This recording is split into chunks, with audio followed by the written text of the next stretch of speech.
Hey everyone, time for an aquarium update. I have 3 main aquariums and I recently experienced a fish death, at least one fish death in each of them. Oh boy. I'm going to tell you what happened and how I can prevent this from happening again in the future.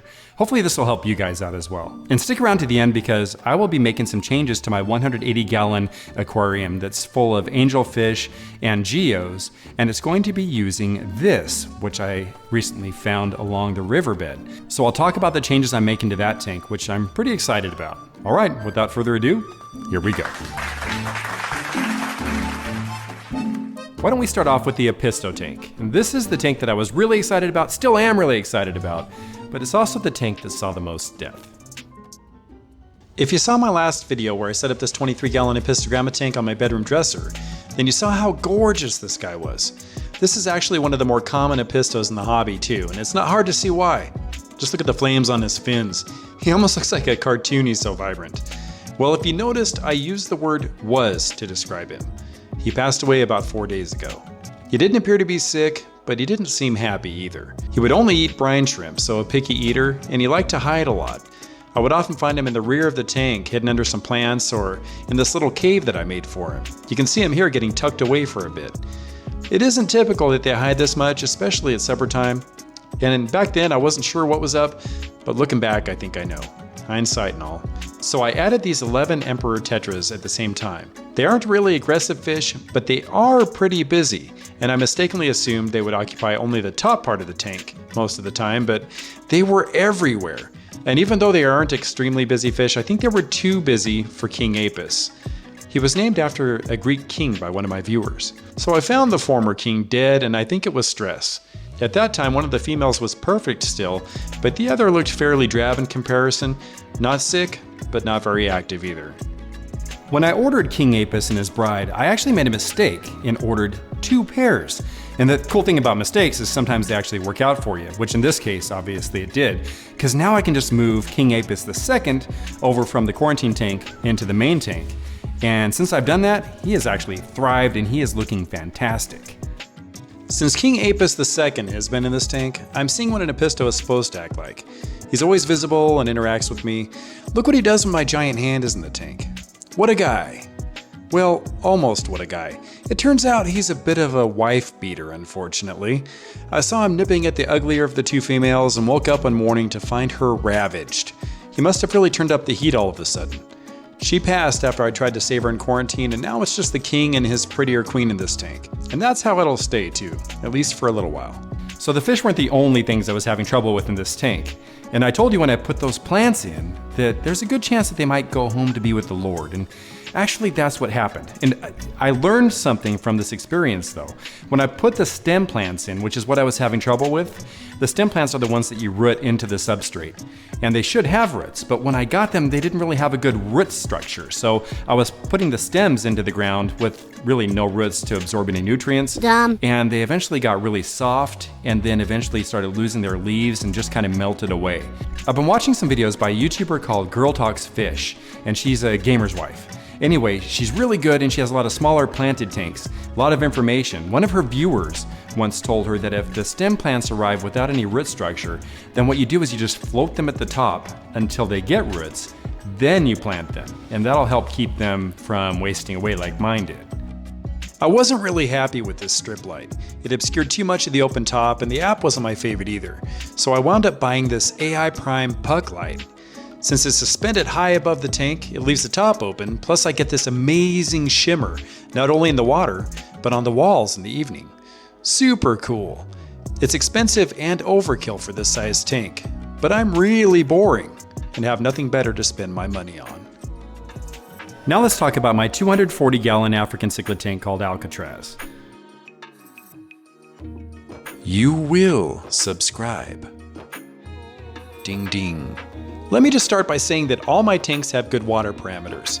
The pH isn't always ideal for every type of fish, but none of my fish are wild caught and they should be able to adapt. There's no ammonia, no nitrites, and usually around 40 parts per million nitrates or lower.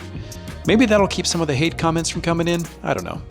As you can see, the Alcatraz inmates are all healthy and looking great. However, I noticed one afternoon that one of my OBs wasn't eating. It was this guy. One of the prettier fish in the yard, in my opinion. Now, I don't have any video of him acting sick because, well, I was busy, plus I didn't think he would die in just 3 days. I think he was suffering from Malawi bloat, and it didn't look like a severe case because his abdomen wasn't really swollen like it should be if he has a severe case of Malawi bloat. But he wasn't eating, he was lethargic. He did look a little bit bloated to me, but not enough to really notice if he wasn't already acting strangely.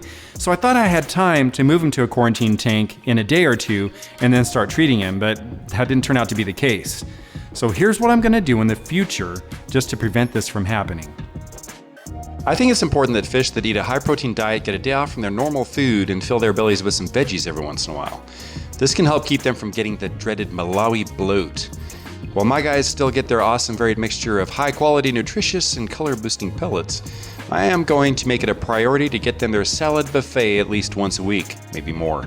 I know Ray, my lone Mbuna, will feel like it's his birthday every week since he highly prizes those vegetables over protein. I could fast these guys 1 day a week also, but knowing how crazy they are when they're fully fed, I'd hate to see their reading on the crazy meter when they've been starved for a day. You may be thinking it isn't starving them if it's only for a day, but that's not what the inmates of Alcatraz tell me. Telepathically in some cases. Quite the contrary. Do you feed your fish veggies? Do you fast them?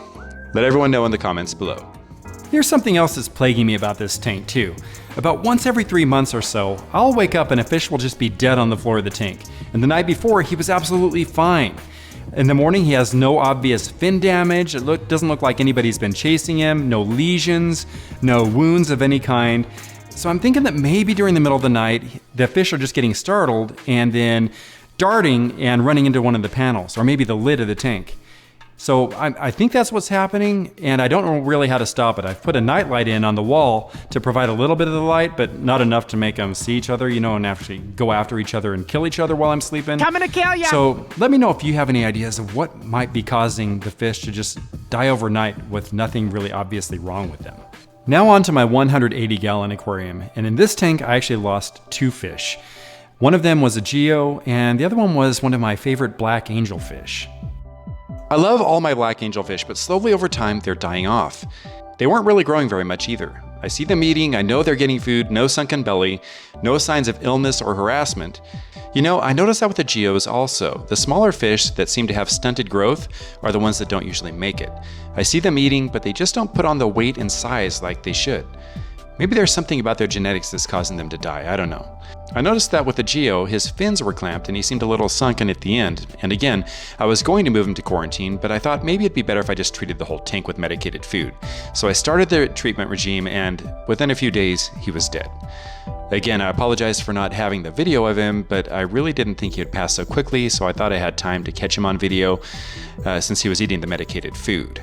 I've never been big on treating fish with medications preventatively, but I might start just maybe giving them some medicated food with metronidazole at least once every 6 months or so, just to make sure that I don't have any parasites in the tank. And now on to the good news with this 180-gallon aquarium. Okay. I am going to be adding that piece of driftwood that it's so cool and is going to look so awesome in this tank, as long as it doesn't look too crowded. It's almost the full length of the tank and the branches are pretty thick on it. So I'm banking that this thing will look cool even though it's so large, or maybe because it's so large. Anyway, I plan on keeping some of the standing logs from Aqua Decor in there with it, and look what I'm doing. Yep, I bought some of these from PetSmart and I have a bunch more coming from Buse Plants online. Don't kill them! But make no mistake, while I'd love to have some nice tall stem plants in the tank, so far I'm just sticking with the ones that I think I can keep alive. And check out what I'm doing with the lighting for this tank. I'm going to be switching out this light strip for a couple of these. Yeah, what a waste of money. Oh yeah. Let me know what you think about this piece of driftwood, and also what kind of plants I might be able to add to the tank besides Anubias and Java fern that are almost impervious to plant killers like me.